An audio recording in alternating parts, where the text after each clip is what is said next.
often picture domestic violence as a dramatic event, a headline-grabbing incident, but the reality is far more insidious.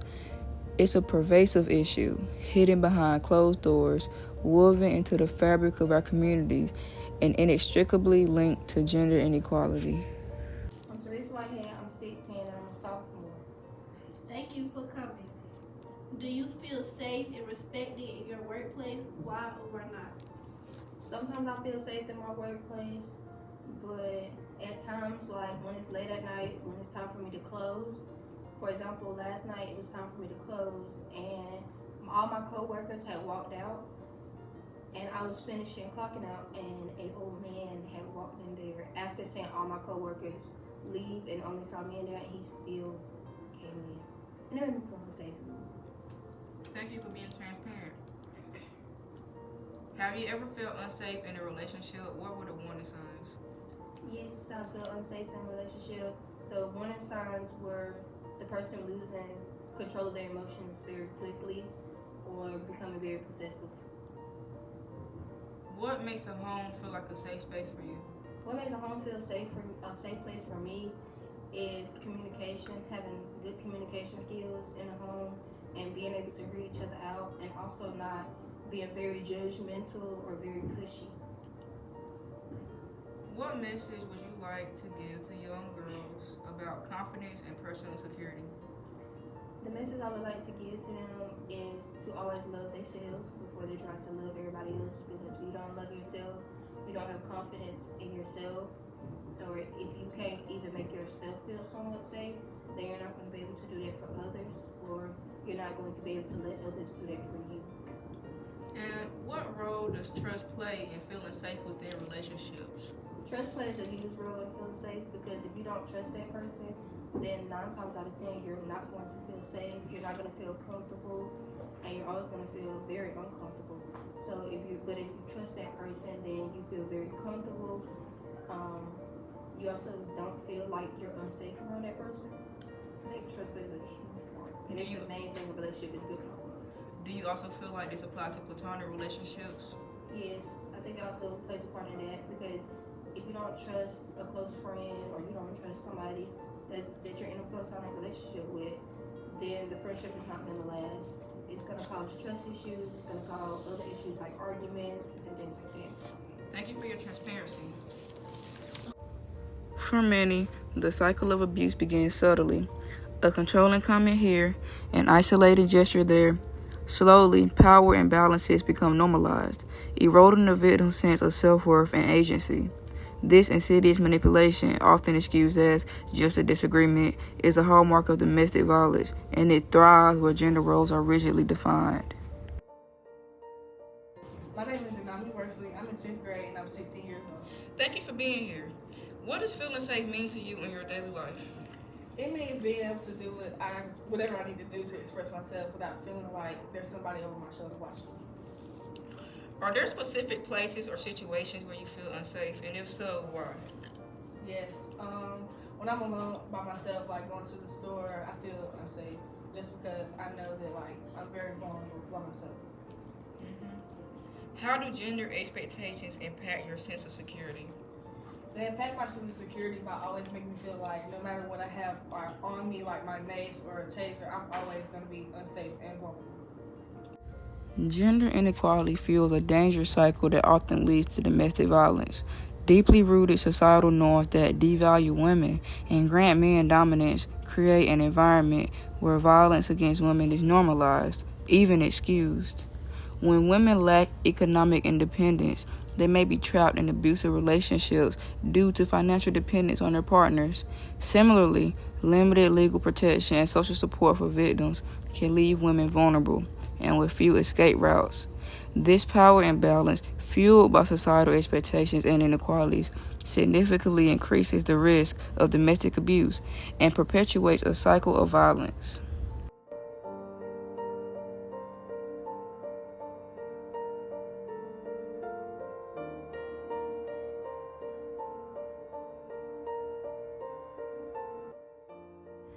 In this documentary, we explore the often unseen reality of domestic violence faced by women in America. Through powerful testimonies and revealing statistics, we highlight the diverse forms of abuse, emotional, verbal, financial, physical, and sexual, that impact their lives.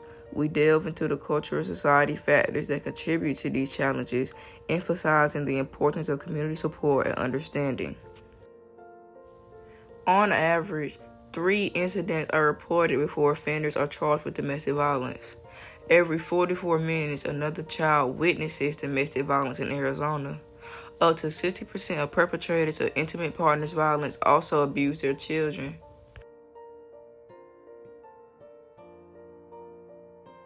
Hi, I'm Anna Mungo. I'm in 10th grade and I'm 16 years old. Hi Anna, thank you for being here. Have you ever felt unsafe in a relationship, and what were the warning signs? Yes, I have felt unsafe in a relationship with one of my family members, my uncle. The warning signs probably were that when I would do certain things, he would get very mad easily, or I could just go somewhere and very strict, and also he would kind of just watch me and it felt very uncomfortable, so I had to start telling my mom about it, and after a while we learned some things that we kind of wish we didn't know, and I don't see that uncle anymore.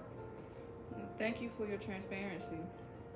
What role does trust play in feeling safe within relationships? With trust, if I can't trust you, then I can't feel safe with you, because I need to be able to tell you everything if I'm going to be able to feel safe. Right. How do cultural or family expectations influence a woman's ability to seek safety? It influences it a lot. My family is very religious. We have very distinct cultural feelings on things, and certain things that if I went through, I would not want to tell my family, because I feel like they would think something of me or think that I sinned, when really it wasn't my fault and I can't control it. I can understand that. Do you feel that society takes women's safety concerns seriously, and if so, why or why not? I don't feel like they do take it seriously, because the males in my life has always told me that oh, you're overreacting, it's not that serious, just brushing it off, telling me that I don't need to be concerned because it doesn't happen that much. Sometimes even some of the females in my life have said that I'm overreacting when I'm scared, because they don't see the big deal in it. Because that's what they've been conditioned to think. Yeah, it's tough. Yeah.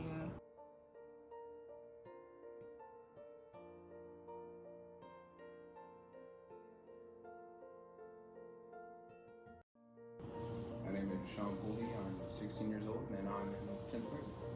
Thank you for coming. What message would you give to young boys about healthy relationships and gender equality? I'd probably say treat others how you want to be treated. Like in the Bible, it says that as well, but don't expect too much. Just respect the person for who they are. Right. How do gender expectations impact your sense of security? It makes me feel like a security threat. I try to watch myself on the day by day, make sure I don't make anyone else feel uncomfortable. Have you ever changed your behavior, clothing, or routine out of fear for your safety? A few times, but that's mainly just carrying a weapon on me in areas where it's allowed. Okay, thank you. My name is Kamari Howard Covington, and I'm in 10th grade, and I'm 16 years old. Thank you for being here. How can men be allies in preventing domestic violence? Men can be allies by not being bystanders and speaking up against the domestic violence that they see. How can we encourage more men to speak out against domestic violence? We can encourage more men to speak out against domestic violence by dumbing down the toxic masculinity in our community and environment.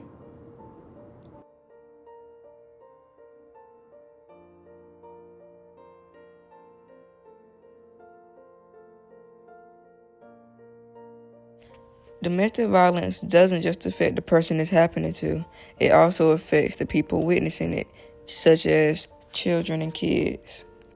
Domestic violence is a pattern of behaviors used by one partner to maintain power and control over another partner in an intimate relationship. A child seeing that can affect their whole brain chemistry. Boys who witness domestic violence are twice as likely to abuse their own partners and children when they become adults. Females who witness domestic violence are more likely to become victims as adults because that's what they have grown to know. Children who were exposed to violence in the home are 15 times more likely to be physically and or sexually assaulted than the national average. Domestic violence has lifelong effects on children. Children who have witnessed or experienced domestic violence have an increased risk for psychological and physiological risks, including anxiety, depression, PTSD, heart disease, obesity, and diabetes. Children who have witnessed domestic violence have 40% lower reading levels than other children their age.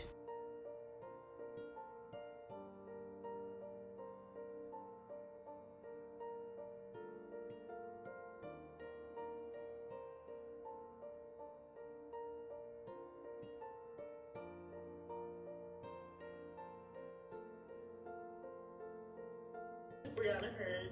I am a licensed professional counselor here in Texas, in Houston specifically, and I wanted to do clinical therapy for the longest time. Like I mentioned right before this, was because I was that strong friend in high school. It was easy to be a helpful person. I was the friend that everyone told their drama to, so I loved to help and be supportive.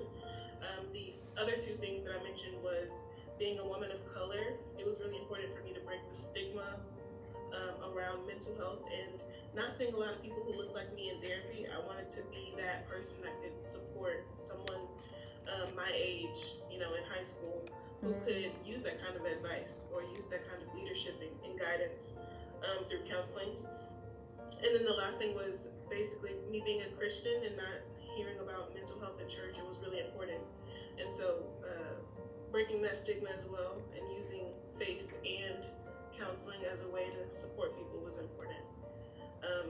I'm also Hispanic too, so having another area where I could support people and speak Spanish and provide clinical therapy and sessions, I think that was really big for me too.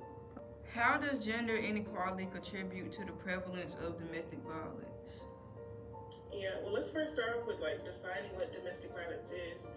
We can go back to the complete definition, which is domestic violence is a serial of events. A lot of it is based around harm that happens to someone due to the need of power or control over another individual. And this doesn't just mean that it's physical. It could be a number of things. It could be financial, it could be sexual, it could be physiological, and those are just a few to name, right? But some of the gender equalities that I have noticed, and you guys may also be privy to, is thinking about the ways that young women are raised. For instance, if you're on the playground and a little boy hits you, sometimes you might hear an adult say, "Oh, he just likes you." Yeah. Right? He's just flirting with you.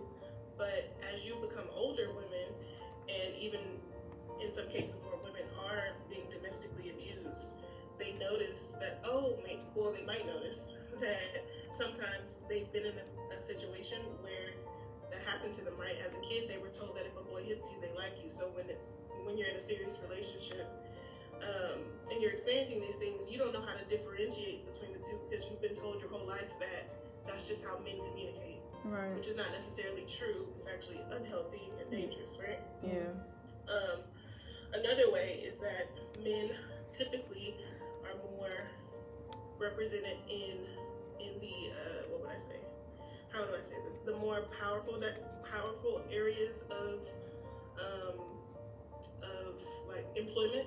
So politically, in schools, they're predominantly more like men who are in leadership, should I say. In the church institutions, there are more predominantly men that are there. And so in these ways, where women are not represented, it is often easy to have this norm that men are powerful, they're more stronger, they're more necessary, they need to make more money. And And so when there are women who are experiencing abuse, they can also not be in the best financial situation or the best position at all to defend themselves, because they're not in these places where they're told that they're a leader, that they're given the opportunity to be as powerful and as dynamic as men are, if that makes sense. Right? So those are a couple of other ways. What are some common misconceptions that you think about domestic violence, or that the world generally thinks? Now they did say this earlier, but I'm gonna go back to it. That it's just easy if you leave.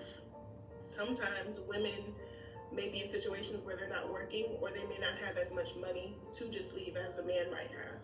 Right. Because women are automatically not paid as much as men are. Sometimes their finances may be a little bit more, like there may be less access to financial resources to just go find another place to live. Or they may be a single mother and they may not have the ability to do that because they're also caring for their children. So some misconceptions could be that it's easy to leave, and oftentimes they're being threatened that if you do try to leave, then they'll be killed, unfortunately, and that takes place often, right? Another misconception I would say is that men aren't abused, when in fact 1 in 9 men actually experience domestic abuse as well, and society does not see that, or we don't emphasize it as much, because 1 in 4 women are often abused in this country. And so I think there's less attention on men than there are women in these cases. Yeah, those are a few. How do you think communities can better support survivors or prevent abuse from happening in the first place? Yeah, so I definitely think that we as a society should start teaching kids at a young age, like in elementary and in middle school, having those conversations in class. You know, the first time that a little girl is hit on the playground, letting her know that that is not okay. You're not supposed to be hit. You know, not just, oh, he likes you, or he's just doing this for X, Y, and Z, but starting education soon at that point, so that way you're growing up knowing that if I have a crush on a woman or a young lady, then I can go up to her and speak to her rather than put my hands on her. That love does not equivalent to physical abuse or tolerance, right? The next thing I would say is making sure these conversations are happening at home. So not only do we need more teachers and educational systems discussing these issues in classrooms, but we also need it at home. Parents need to have the knowledge, whether they're doing research or just choosing to find that research or find these places, to let their children know what does love look like between two people, and what love does not look like between two people, and why it is okay and why it isn't.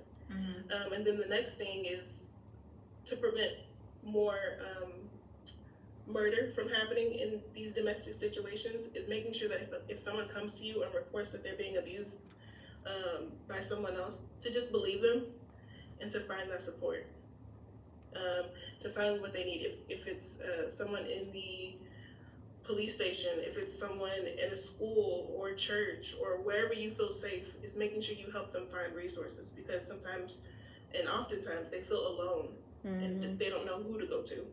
Yeah. And it's often looked over, unfortunately. Yeah, for sure. And you kind of touched on this a little bit, but what role do you think traditional masculinity and gender norms play in domestic violence?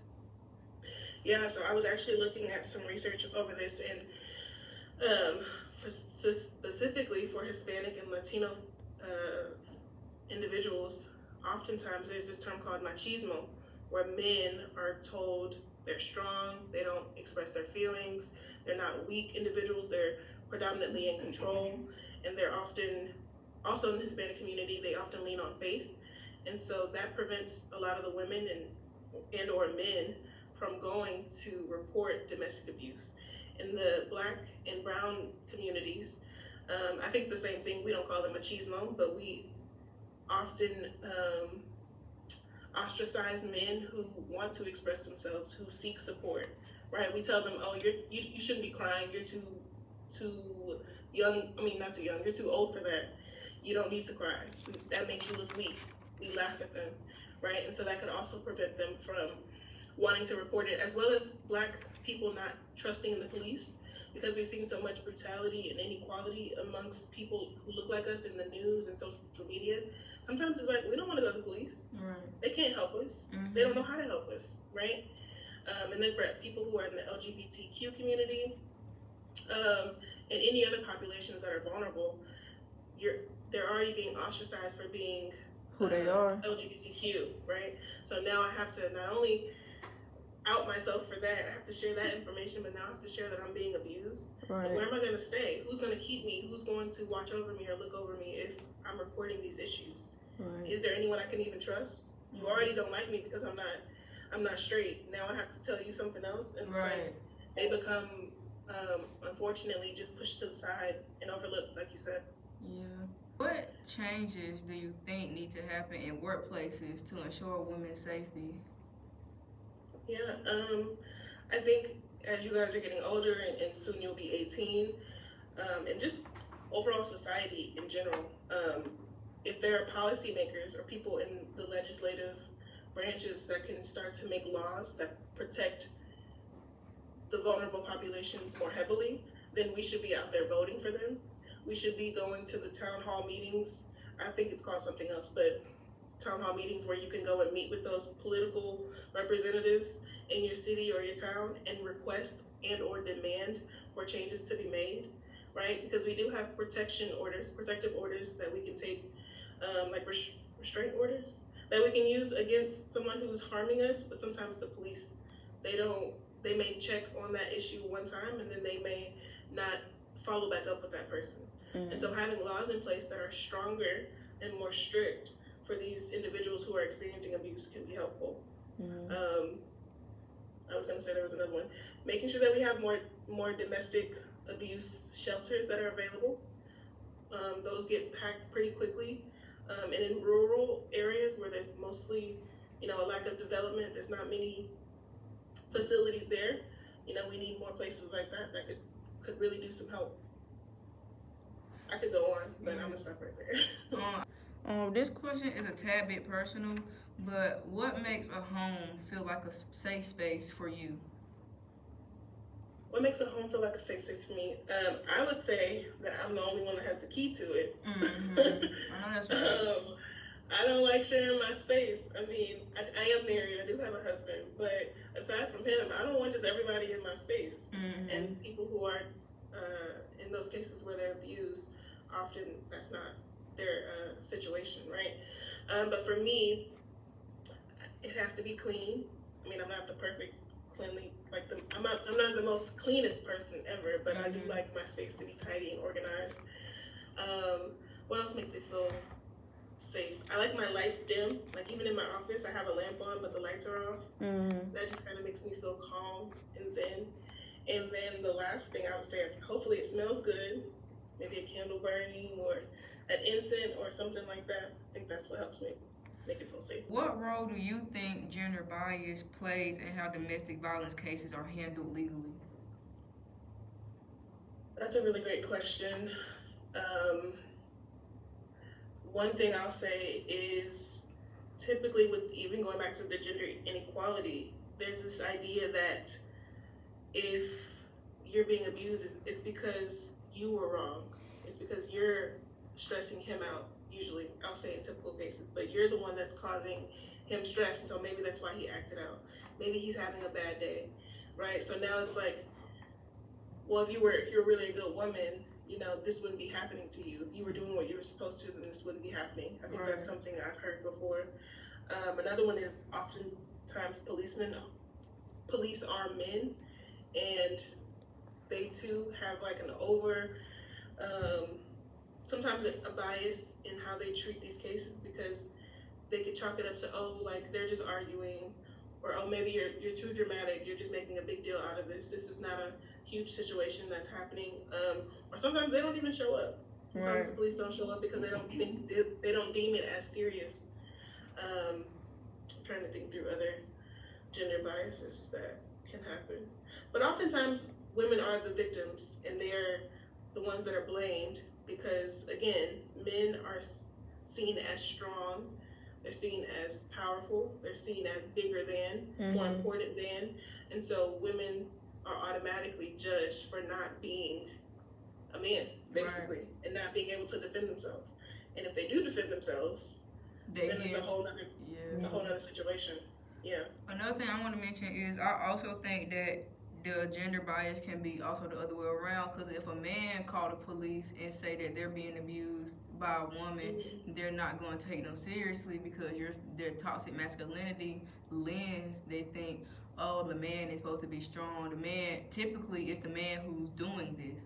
So they wouldn't take it seriously if a man called them and said, oh, my wife or my girlfriend is abusing me. Right, absolutely, I agree.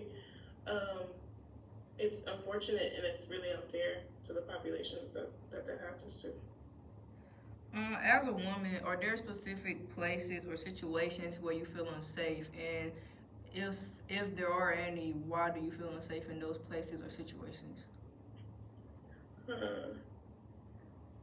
Me personally? Yes, ma'am. Where I feel safer. I don't know, honestly, because I'm married, anywhere where my husband is, that's where I feel safe. But I don't know. I typically make sure that I feel safe even when I'm not with him. When I'm going to a grocery store, I'm not on my phone. I'm not like in La La Land listening to music, just dazed out. I make sure that I feel safe no matter where I am. I'm always looking around my specific space to make sure that no one's following me or looking at me a certain way. If I could really give a blank answer, I would say home, because home is my place. But anywhere else that I am, that I'm just by myself, I'm gonna always make sure that I know everybody around me before they know who I am. That's understandable. And how does media representation influence? Oh, media representation. Gotcha. Okay. Well, I think it really does help us with, number one, if the information that we're needing is out there. So if the public is informed that there is harm being done, if they know that like these specific people, these specific suspects are the ones we need to be looking out for, or if there are women talking about these situations that they've been in, maybe they're a political leader, maybe they're a speaker in the Christian community, if they're on the news or on social media and they're sharing this information, I think it'll be really, really beneficial. And it shows that like, okay, I can speak up because they spoke up. For instance, like in the Me Too movement, when Gabrielle Union and other celebrities started to share their experiences with sexual abuse that happened, it made and encouraged a lot more women to come and speak up. So much so that a lot of those people either were charged or they were punished in some regard, even if it took away some of their fame and their brand deals or whatever else they had going on. Like, it gave people the opportunity to say, my voice does matter, and having that in the media is really, really important. I don't know. I hope that answered your question. It did. Thank you so much. This is my last question. What message would you give to young girls about confidence and personal security? God, in my belief, God made only one of you. So I say embrace it. Embrace what he gave you. Your hair, your curls, your natural lips and your smile, the curves that you have or the lack of curves that you have. You're going to grow into a woman soon, and all of the features and things that you may be wanting now, they're coming. But embrace who you are now, because there are people who you don't even know are inspired by you, who look up to you, who are looking on your social media and seeing what you're going to do next because of how much you impact their life in a positive way. So be that, do that, because you never know whose life you could be changing just by being the authentic version of you. Thank you so much for that, and I appreciate you doing this interview with us and taking the time out of your day to do it. Do you ever get stressed out about your job? Like, do you ever feel overwhelmed when you need to take a break, or do you just like know how to cope with it and flow through it? Absolutely, to both. So as you begin to practice, no matter what profession you ladies are pursuing, as hard as it may sound, or as easy as it may sound, do not let any job stress you out. There are always other opportunities that are coming. You are not bound by one profession or one job, and you do not have to stay anywhere where you feel overwhelmed, burnt out, and unappreciated.